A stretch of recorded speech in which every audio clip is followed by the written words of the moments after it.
Okay, let us start this session, panel session, third panel session and the first plenary session, sorry. First plenary session of the second day of the National Seminar on Diagnosis.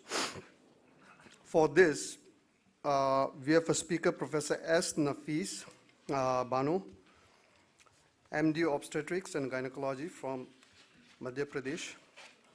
All right. She is the principal of Hakim Said Zaul Hassan Government Unani Medical College and Hospital, Barkatullah University, Bhopal, Madhya Pradesh. So Dr. S. Nafis Banu has graduated from Hamdard TB College, Delhi University in 1990, and she has started her academic career in 95, and then she started her long span of careers relating to practice of medicine, as well as getting her MD in 2008 from National Institute of Unani Medicine, Karnataka, and after which she has served in various positions, and she has been also a supervisor for her MD scholars for their thesis, and subject expert in various selection boards and MPPSCs, resource person, guest speakers, chairperson in conferences, workshops, training programs, and seminars. And she is also the chairman of ISC, Clinical Research Unit. And she has presented various papers nationally as well as international conferences, seminars, and delivered talk on women health issues. And she has a number of papers and articles published in various national and international journals. And currently she is involved with different research studies. And today, she'll be speaking on role of Mijaz in the diagnosis of disease in the Unani system.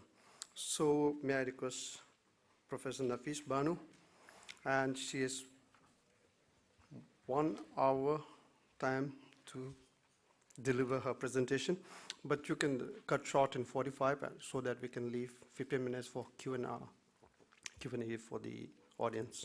Thank you. My topic, good morning all of you. My topic on the screen, Mizaj in the Unani system of medicine. Before I go to my topic, this will be the overview of what I'll be talking about.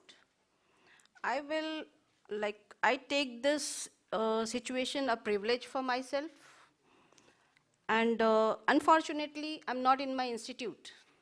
Today is first National Unani Day, which was declared by the Ministry of Ayush, Government of India. This was the first Unani Day.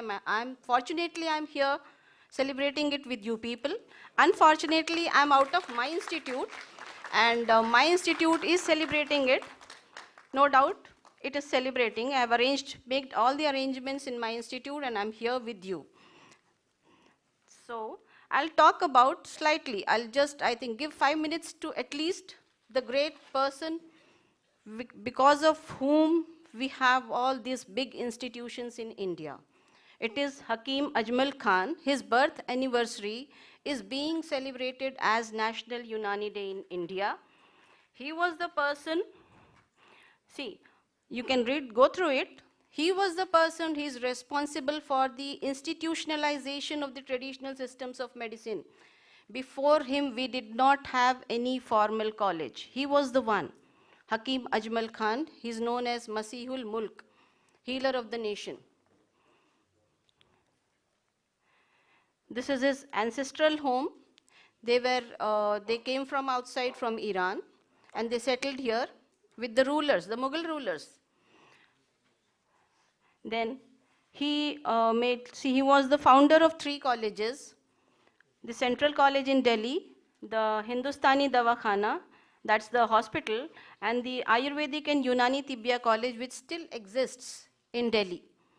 He is credited with it. He was the one who started Ayurveda and Unani colleges in India. That's his picture, the extreme right.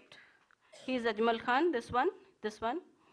And this is Ayurveda and Unani Tibbiya College in Delhi, the first college.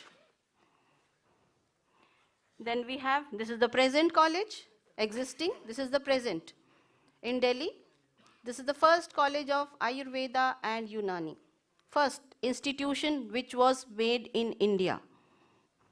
Before this, there were like formal education of these traditional system of medicine did not exist before this.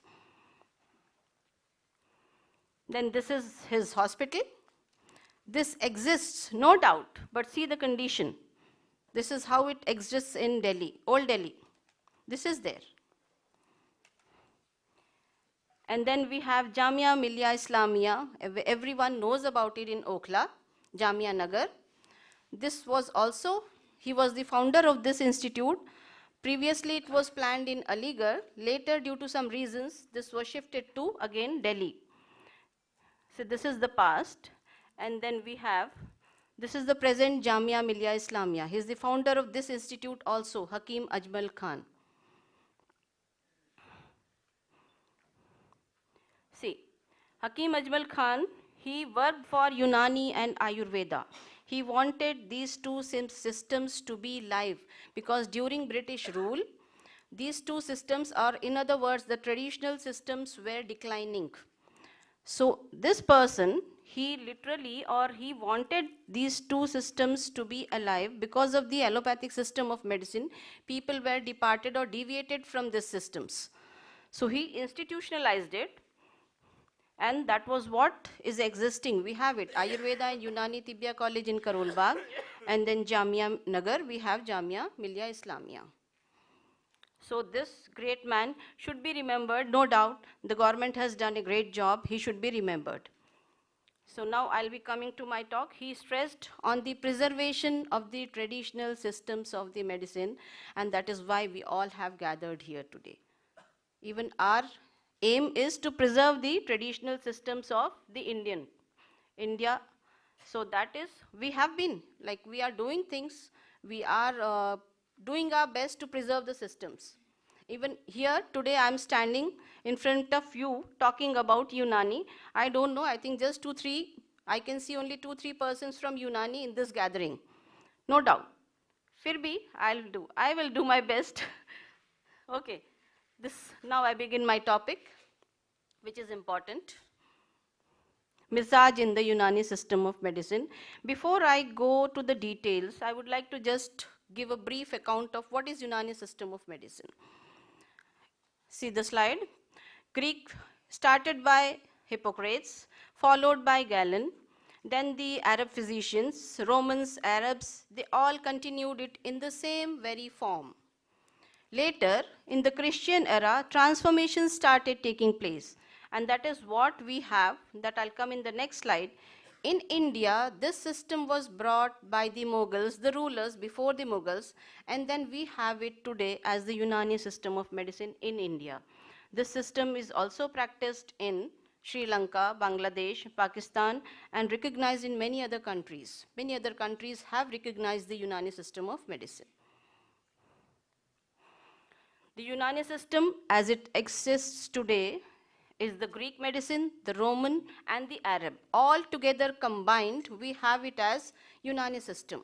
Whereas the allopathic system is the transitions and the developments gradually with time that has changed to allopathic system. So the mother of the allopathic system or the conventional system is anyway Greek medicine. Anyway, because the allopathic system or the conventional system of medicine is no doubt originated from the Greek medicine. Hippocrates is the father of medicine. All the allopathic people, they know it, and even we know it. He is the father of medicine. So when I am saying Unani is the father, mother, everything of all the medicines, no doubt I am not talking about Ayurveda, because people consider allopathic system as the medicine. We have no doubt today all the traditional or complementary systems of medicine as the new word. For the traditional system of medicine, we have complementary system of medicine, because that is what is actually, because allopathic cannot do anything on its own. This has to take as a complement the other traditional systems. So that way, All these traditional systems, they are complementary. The Unani system of medicine, the base is holistic approach. Holistic means we treat the patient as a whole. We do not treat the disease, and this is the base for all medicines. All the traditional systems of medicine, the base is treat the patient as a whole, not the disease. That's the basis. And for that, the body is made of 7 natural factors. I will not go in detail of the 7, but I'll mention them because that's the important. In that, I'll be talking about 1. The arkan or the elements with which the body is made of. The body is made of elements. This is not that chemistry element. It is actually the states of matter. I've mentioned it. The states of matter the body is made up of. Then the mizaj are the properties or the qualities of these elements, qualities of these states of matter. Then we have akhlat or humors or the body fluids. Finally, when the body is being made up, these elements or the states of matter, they will combine to form body fluids. These body fluids, they will combine in different proportions to form the organs, right? Then these organs, they will perform certain functions, they'll be given certain powers, and then they will have their own faculties. According to that, they will perform their functions. So the whole body is comprised of all these 7 things, and they are very important in the existence of the human body. Now the first one, elements. The basic principle of Unani medicine says, this is the first one, we have 4 elements. How is it possible? It is possible. As the diagram says, the human body is made up of these 4 elements. These are just the 4 states of matter. They are not the single element. Each matter or each element has some quality. See, you can see, like the fire, 2 qualities, hot and dry. Then the earth, 2 qualities, dry and cold. Water, moist and cold or wet and cold. And the air is hot and moist. This is the qualities of the elements or the states of matter. Next is the mizaj. When these states of matter combine, they have to combine, then they'll form the organs. Then they'll form the organ systems, then the organism as a whole. So these elements or the states of matter, when they combine, actually what is combining is their qualities as well. The qualities as well are combining. So finally, the resultant quality will be, what we are getting is the mizaj or the property of that combined state. The combined state, that we call it as mizaj or the final property. So if earth and water are combining, so the final property will be combination of the both, and then which will be dominant depends on what exactly is being made. According to that, what is being made, right? Then we have the 4 body fluids. These are the combinations of the elements. The 4 basic body fluids which are formed as a result of the combination of these 4 elements are blood, dam as we call it, phlegm or balgam, yellow bile safra, and black bile soda. These are the 4 basic body fluids or the humors. Everyone has heard about humor. Humor is the basic body fluid.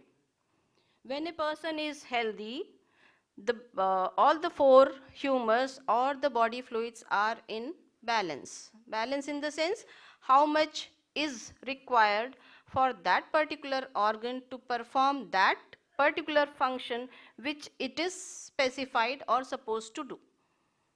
Each and every organ has a different combination of different body fluids. Simply, if I say mucus fluid has a different combination than the bile, though they have all originated from the same. This theory, the last one, A person is healthy when all these four are imbalanced, and a person is diseased when this balance is lost for that particular organ or for that particular tissue. Because one proportion may be normal for one organ, may be abnormal for the other organ. This is the Hippocratic humoral theory, still followed. We still follow this. We follow it. Galen followed this theory. Ibn Sina, the great scientist, and his book, The Canon of Medicine. This book was followed by the Western students of medicine till the 17th century. Till the 17th century, the Canon of Medicine, Ibn Sina's book, was followed for the standard. It was the standard textbook of medicine, the Canon of Medicine. So this theory was again followed by the Arabs, and then they were the ones who studied the relation of disease with humor, with mizaj. I'll come to mizaj now. Okay, the same thing. Akhlat is the plural form for humor. Arba is four. Akhlate arba, four humors. Each humor, again, because it's a combination of the elements, so again it will have the qualities. So each humor has qualities, and that's again, blood has hot and wet, phlegm is cold and wet, yellow bile is hot and dry, and black bile is cold and dry. These are the four humors which are making up the whole body. What is mizaj? Literal meaning of the word mizaj is intermixing. As I already said, these elements will mix up, their qualities will mix up, and finally the resultant is the mizaj. In other words, constitution, natural condition of the body and the mind. It's not exactly the translation of mizaj. It's not. Though we call it at some places, we just say the constitution. Then constitution actually means the tabiyat. Tabiyat is nature, inside our body, nature. Okay? Then temperament is the psychosomatic behavior. What is the temperament? Everyone knows about it. So it's a superficial thing. Mizaj is a bit deeper. It's a deep thing.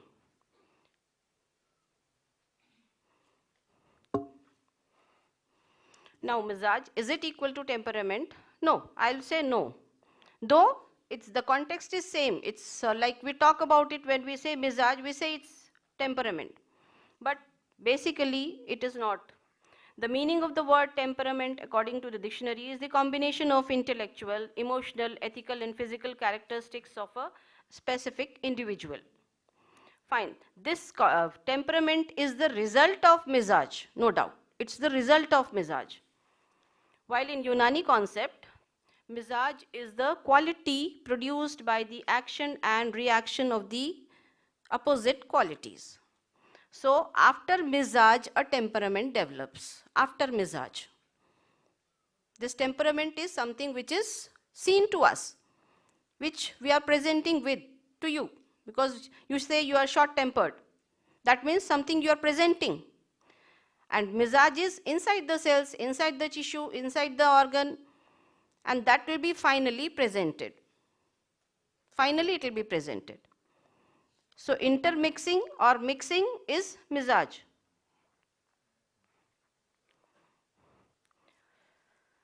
The active qualities are hot and cold, and the passive qualities are dry and moist. Cold is nothing but absence of heat. Absence of heat is cold. Though if heat is not present, then cold is active, because extreme cold is absence of heat. Then the new quality which develops after mixing these qualities is mizaj. Now, today's context, if we talk, these pure qualities are: heat is nothing but oxidation inside, going inside the body. Moisture is hydration. Cold is reduction. And then dry is dehydration. So anything which is towards dry, it will be dehydrated. Which is towards moist, it will be hydrated. And towards heat, oxidation process is going on, and towards cold, reduction division taking place. That's basically the metabolism and everything which is going on, heat produced or heat lost. This I've just mentioned, otherwise I need not mention, even then it is understood. Now mizaj. This mizaj, as I'm just telling, a cell is formed. A cell is formed by the combination of these four humors. A cell is formed. So this cell will have its own qualities. A cell will have a nucleus, it will have a protoplasm, it will have all cell wall boundaries. So this is having a solid matter, a liquid matter, it will have some energy inside it, and then it will have some airy part. So this cell finally is going to have a mizaj, or I'll just use the word temperament. Okay. It will have a temperament of its own. Now when certain cells combine together, they'll form a tissue. So these are now like cells combining with this almost same temperament, they are combining and forming a tissue. Now this tissue will have a specific temperament. Now when these tissues combine, now again they are all combining, finally the resultant mizaj, if they form an organ, say a cell forming into a liver, going to tissue then forming a liver. Now overall the temperament of the liver is what the original cell started with. Is it the same where the cell started with, the temperament? Or finally has it changed according to the need of the body? Could be, because that it has to change according to the need of the body, because the temperament or the mizaj inside the body has to be changed according to the needs, according to you have to live. Like if you have to exist, you have to change yourself. So the cell has to change, the tissue has to change according to the requirements of the body. So this, each person is considered, that I talked about organ, then organ systems are formed, and then finally the organism is formed. So mizaj is developing at every stage, every cell stage, tissue stage, organ stage, the mizaj is going on. I don't know whether it is changing or whether it is remaining the same. We do not know. It is according to the surrounding, according to the requirement. The proportion of the body fluids combining, that will depend upon the requirement of the organ which is going to be made. So the resultant quality or the resultant mizaj or the resultant temperament is according to the requirement. Each person is considered to have a specific humoral makeup. Again, the cell. Each cell is from our parental origin. So we all have our specific temperament. Sitting here are so many people. Each one is different. Each one, we have a different mizaj. The quality and quantity of the humors in an individual, it is a person's unique, proper and proportionate humoral makeup, and it is said to guarantee his health. You are born with your humoral makeup, I am born with my humoral makeup, and this humoral makeup is balanced for me, balanced for you. If my humoral makeup changes to yours, it will be a disease condition for me, or yours changing into mine will be a disease condition. And this depends on many things. I'll come again. This is basically your genetic makeup which you are born with. This is your genetic makeup because this is unique to you. Then we have organs. This is in the body because they are just, now this part will come later on. Why an organ is hot? I'm saying it's a hot organ. Say the heart, the liver is the more hot. Why? In just physiology, because heat is being produced more there. Same way cold organ, the brain is the coldest. No doubt it has to be, and you all know this. The brain is the coldest because in fever we just have to cold sponge the head. We have to. The moist organs, phlegm is the mucus part. Mucus is phlegm. The most moist is phlegm. And this phlegm is where at all it is present. It's the extracellular fluid, the intracellular fluid. The tissue fluid basically is the phlegm. Then the dry organs, the hair, the bone, the cartilage, these are all dry organs. Now these are all made from the very 4 basic humors according to the need of the organ. If a bone has to be made, what has to be more in that, which humor has to be more, that will be deposited more in the bones. Say supposing blood has to be made, blood is itself a humor, otherwise it's also a substance in the blood, or you can say flowing inside the vessels, it's blood. So that has to be fluid. So what has to be inside that? That will be given more to it. Then finally the resultant qualities. So this, according to this, the most balanced part of our body is the palm of our hands, most balanced. And even in that, the most balanced part is the tip of the fingers. We feel fever or anything with the tip of the fingers because that is the most balanced, and it will feel any change. Any change, minute change also can be felt by anything which is balanced. If my hand is hot, I may not be able to check or test whether the person in front of me is balanced or not, because I am also not balanced.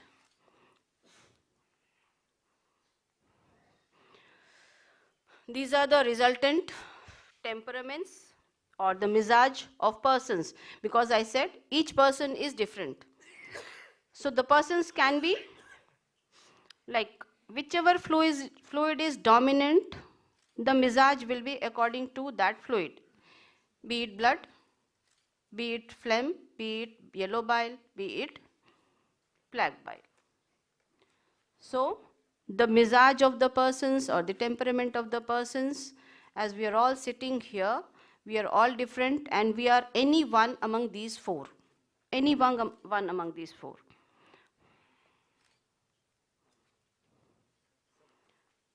This mizaj makes personalities. We all know about personality. We have personality development classes, we have communication skill classes, personality development. Some of part of the personality is inborn, but you can change it. You can change our personalities. We can develop our personalities, though the mizaj is inborn. Mizaj you are born with, but personalities can be changed. Personality is what you are presenting to us.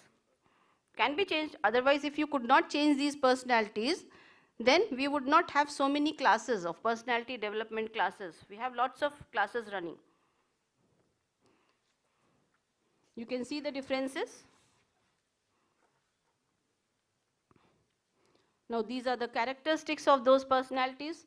This why I have given, because this will help us in the diagnosis of disease. This will help us because these characteristics are related to the body fluids. These characteristics are related to the specific humors. If I say it's bile, bile is hot and dry. So the person who is having bile dominant, yellow bile dominant, he will have all those characteristics like which are related to hot and dry. These are the characteristics. Now coming to mizaj. This is two types. One is balanced and one is imbalanced. Simple. Most of us sitting here, I'll just declare are balanced. Though no doubt, I may not be knowing. Simply, I'm saying they're all balanced. Now, who is imbalanced? Who is diseased? So, how do I know whether all sitting here are healthy? I do not know, but I'm just declaring all are healthy. We all have balanced temperament at present right now. Now, the moment we go out or we leave this place, our temperament changes. Maybe it will change, no doubt. Because now here you are under some stress. This is also a changed temperament. That will come in further slides, I'll talk about it. So balanced temperament is one which is given to us, and accordingly this will remain till our death. That is the genetic makeup. But this genetic makeup or the mizaj which we are born with will change. Will change according to the circumstances, according to our age changes, accordingly if I change my place, if I change my country, if I go to different places, or the weather changes. There are so many things which will affect this mizaj or this temperament which I am born with. Right? because I am born with one mizaj. That is my genetic makeup. That will not change. But there is another thing, phenotype. See, genotype and phenotype, we have two things. So this phenotype is what we are presenting. This phenotype we can change, but genetic we cannot change. So that phenotype part of it is affected by all your surroundings, by your diet, by the season, by the weather, by the changing of the country. So your mizaj changes accordingly. If you eat something continuously, I think, your body will change. Your habits will change. Your presentations will change. So this mizaj, two types. Now in the first one is balanced or equable.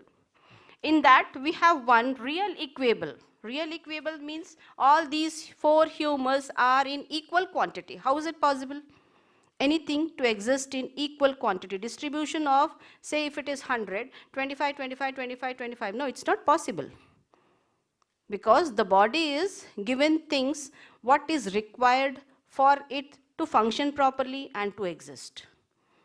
The humors are distributed in such a way that our body finds it easy to exist and to function properly. That in Arabic term we have adl fil qismat. Matlab insaf, like what is required for you should be given to you. What is necessary for you should be given to you. Same way, what is necessary for the organ, that has to be given to the organ. So if liver has to function, it has to get all those which it has to have for its proper functioning. Same way, so that is not possible if I say everything equal. No, it is not possible for a body to exist. The second thing is 8 types. Now this is all over the world. We have people of different race, right? Negroes are different from us. The Mongolians are different. Mongolians have a typical their own temperament. The Negroes have a typical their temperament. This is balanced for them, not for us. This is one thing. Eskimos and all, this is a regional or racial. This is for them. Now amongst them again, they will have that same thing. Each one will have a unique for themselves. Now those people, they are staying nearby to the seas. Nearby, those people staying in the desert area. They all, again, they have accordingly to the region they are staying. One is the race, one is the region. Same way the weather, like winds. And then the Eskimos, again I said, they have different. So this is normal for them, though they are all different. We are all different. But it is normal for them. But if we have to go and stay there, then what will happen? Or any one of them coming and staying here, they will find it very difficult for them to stay in this condition because their body is adapted or they have a temperament or mizaj which is suitable to that area or which is suitable to them there. So it will be imbalanced when they come here. And then again, same way, people staying in a country, people staying in a religion. See, now in India, supposing I just confine myself to the India. South Indians are totally different. The Himalayan region are totally different. The Northeastern are totally different. All people. And the Rajasthan and this belt is totally different. We all have different mizaj. Now, when I confine ourselves to the UP, okay, fine. The UP basically, almost all are same. Same temperament, if I talk just about the people of UP. Same temperament, but they are different. And each one is having a balanced temperament for himself. For himself. So this is all balanced for the person related to that particular place where he is staying. If I talk about now coming inside the body, the whole body and then the organs, each organ is having their own balanced temperament. Okay. Now the next thing is imbalanced.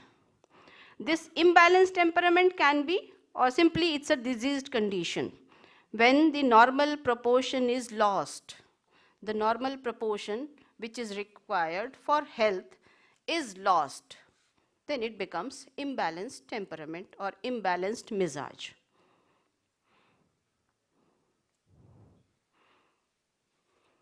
Now, which are the factors which are affecting this misaj? One is the congenital. Factors which are going to disturb at the main forming level or the developmental level. We have so many anomalies. So many anomalies. So what is disturbing there? The chromosomal makeup. That chromosomal makeup is getting disturbed at the maternal level.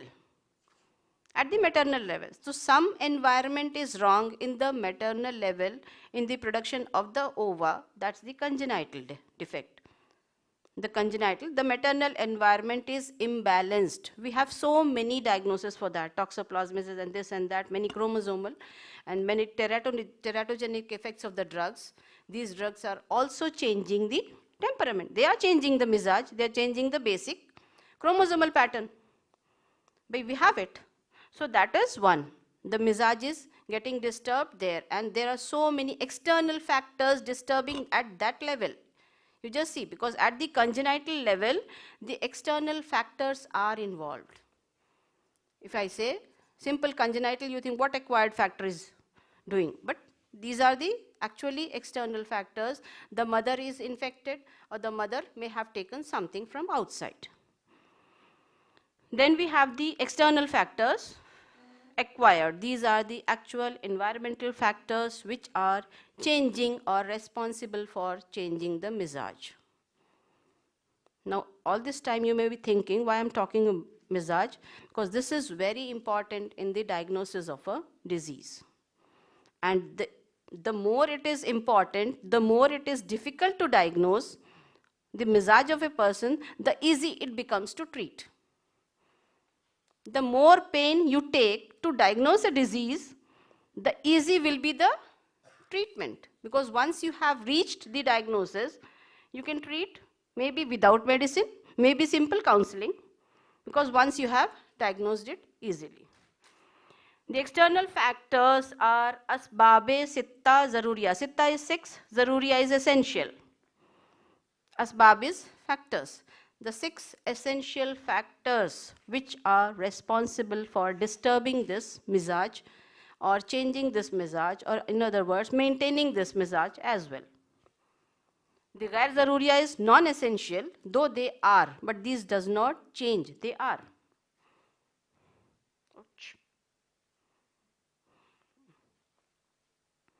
The 6 essential factors. Air, everyone knows this is very much important. The air we breathe in should be healthy. If it is infected, or if it is say anything, like recently we had in Delhi the polluted air. The Delhi government declared holiday. The pollution was so high.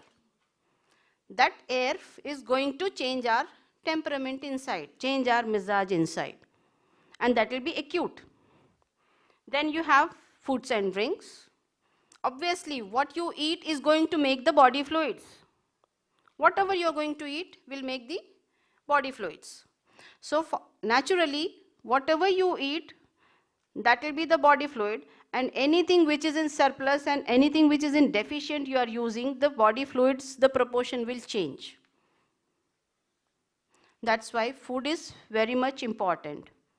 The same way, then what you are drinking, the same way, food and drinks.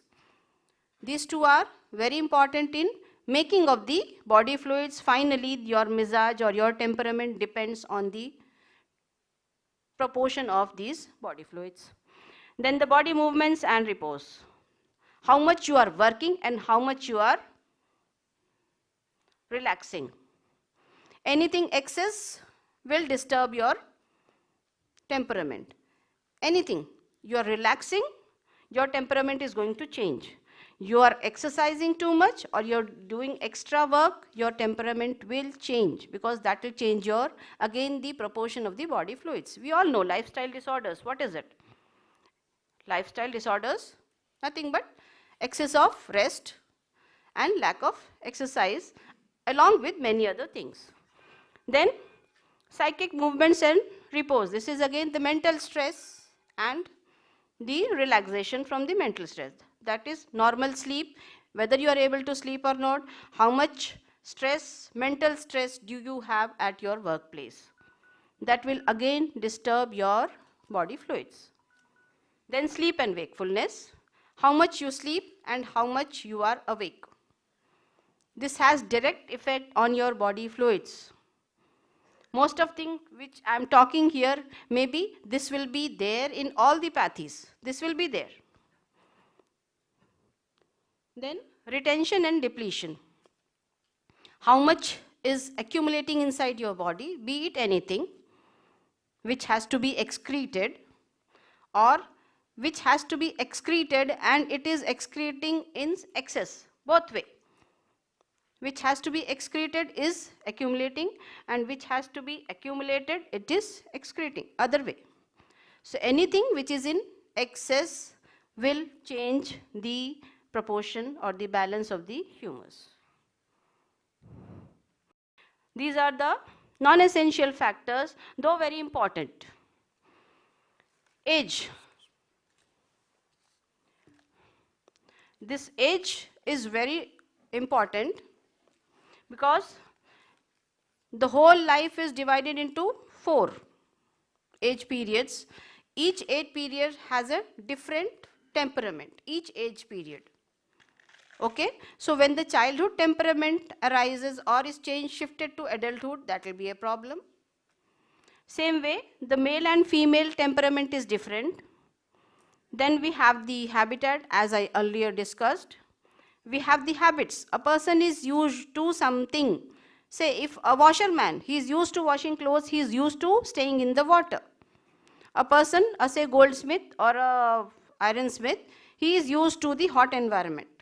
So that will be usual for him, but not for any one of us.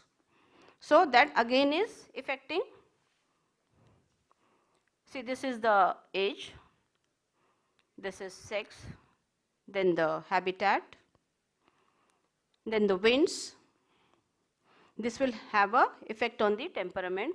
Then the seasons. Why do we have seasonal diseases? Because again the body temperature is almost same, but this season will have an effect on our temperament, on our body temperament. So the diseases develop. And one who is capable of managing his temperament according to the change in the season, they will not get the disease. One who is not capable, be it any reason, they will get the disease. Then habit and occupation, I said this also.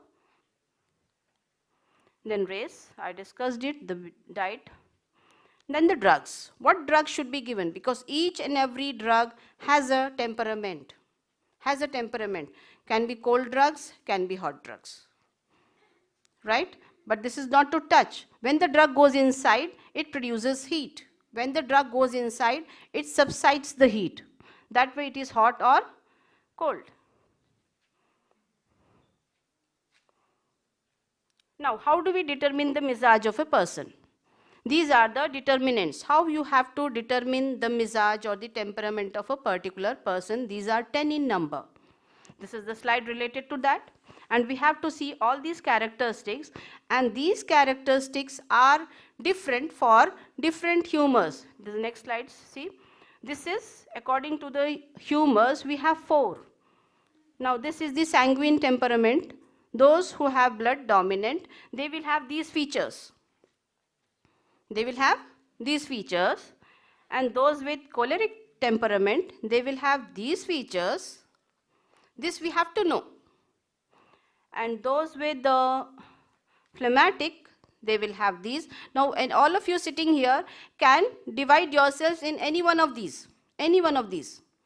Then finally you will know your temperament, then you will know what diseases I will have, what season is suitable for me. You can decide for yourself everything. What diets are suitable for me, because once you know your temperament, you can decide everything for yourself. This is the melancholic temperament.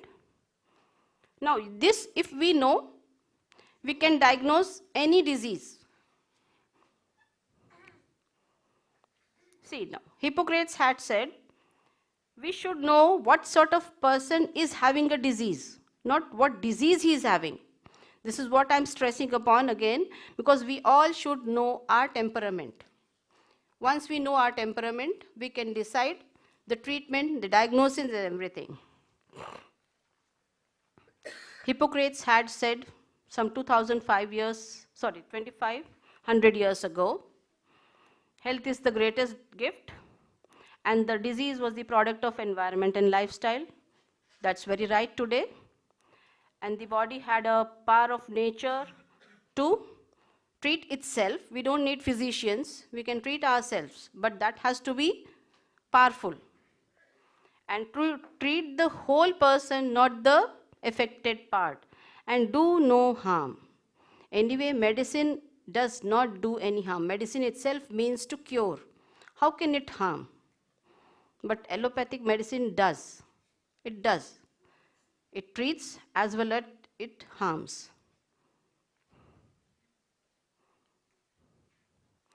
This is the conclusion of my talk. Addition and subtraction is the medicine, right? That is right. Because what is lost should be added, and what is excess should be subtracted. Be it anything, be it anything. And this question is today's challenge for the doctor. Every patient who is educated or anyway asks, am I going to be all right? How much time it will take? So you should know the diagnosis, the prognosis, everything. And if you know the temperament, because the black bile, the melancholic temperament is really very bad. Really bad for prognosis. Sanguine is good, healthy temperament. Phlegmatic and choleric are in midway in between. The melancholic is bad. People of one type of temperament are prone to particular group of diseases. This is what I was telling. And in different conditions, they develop disease.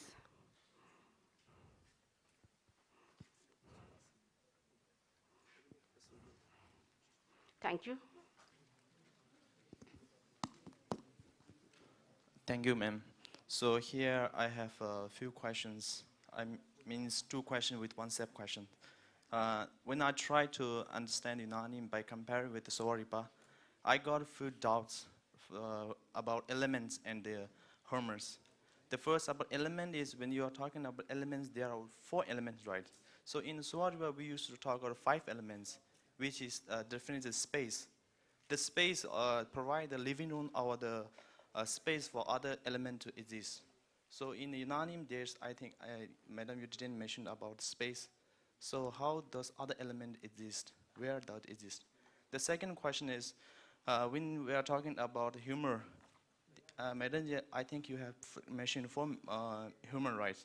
So how does those humors, movements of energy is explained in Unani? Because their metabolism or movement, all this taking place in body. But in our medicine, we use to talk about lungs, which help other humor to move. So how you describe it? And when you are talking about humorous balance, how does the mental state influence on those humors? Because in our medicine, we used to call about 3 poisons of mental state, which will influence those humors. Yeah. So how you describe it? Thank you, ma'am. See, one thing, like Sova Rigpa is the combination of all the medicines, as I have said, read. Greek combined with the Indian system, the Chinese, everything combined is Sova Rigpa, right? If I'm right. This is what I read. So when this is a combination, see Ayurveda and which system, I'm right not recollecting it. The space is the 5th in Ayurveda? No. Huh, is it? In the Ayurveda only. 3 dosha. Panch Mahabhut. So Ayurveda, if you include, because that space is in Ayurveda, we do not have it. We have 4 elements. The space is a different part. These 4 elements are directly related to the human body. These 4 elements. The space is not included in the human body. Right? If I am explaining to you, because the space is not the part of the human body, it's celestial. It's beyond the human body. So that's not included in formation of the human body. Okay? The space is not included in the formation of the human body.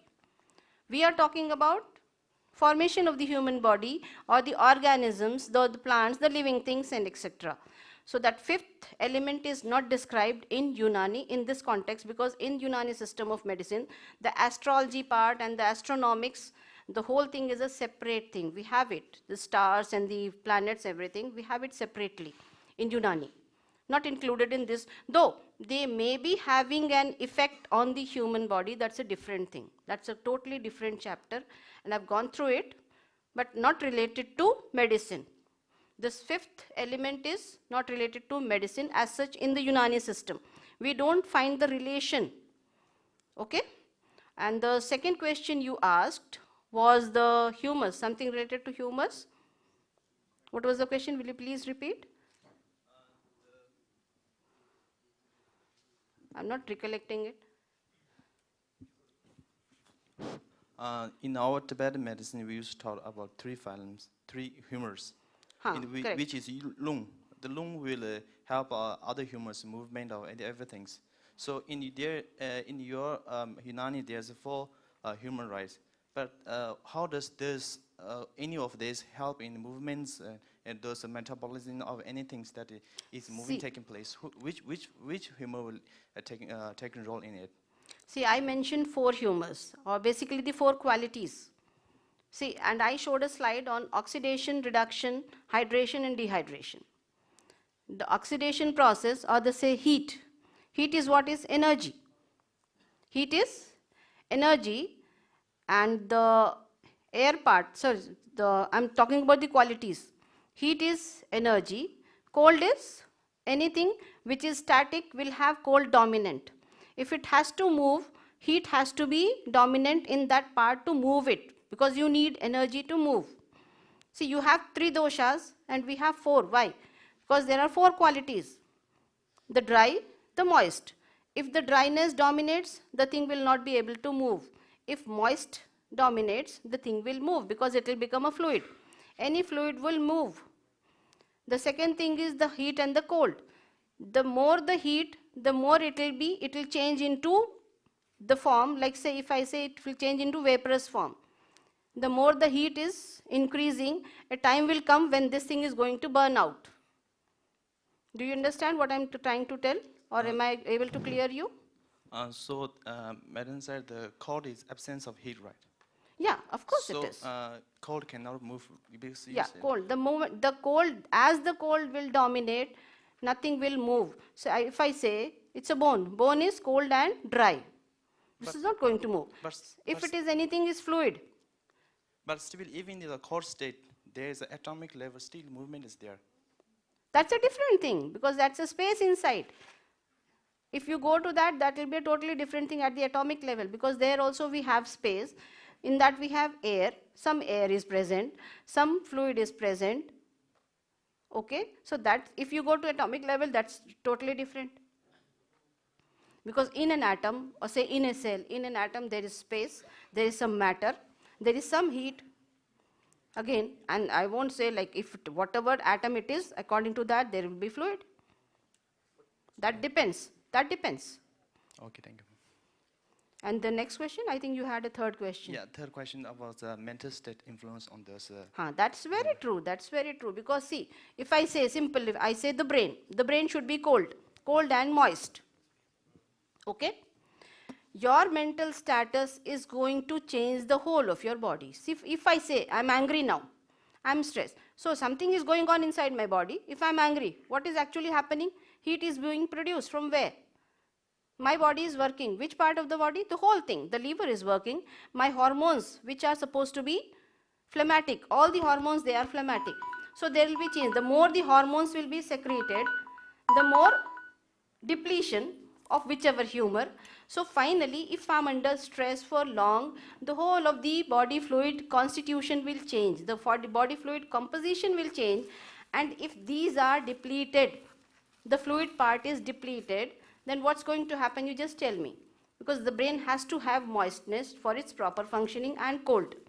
The more the heat produced, the more your moistness is lost. Finally, long standing, it will have an effect on your brain. So the brain functions well when it's the original temperature, cold and moist. Likewise, see all the mental disorders, schizophrenia, delirium, and all sorts of those diseases, Alzheimer's, Parkinson's, why do you have it in the old age? Why not in the young age? Because that's a natural process which is drying the brain. And no doubt, I'm not talking about heat because it's going to dry the brain. In the old age, you have that temperament as cold and dry. You are losing your moisture, you're losing your fluid part of the body. That is already seen in the old age. So that part affects the brain working. That's why you have those things. And that's normally in the brain, in the old age. And if those things happen to you right now, say if you're not taking liquids more, your temperament becomes dry. So you will have depression and all sorts of things, so many things you can have at this age, which should happen at that age. Right? If I'm able to satisfy you? All right. Good. Thank you, Professor Nafis. So, to do the honor for thanks giving, may I request Dr. Tamdila to offer her shawl as an appreciation and certificate. Thank you so much, and we'll head with the next session. Dr.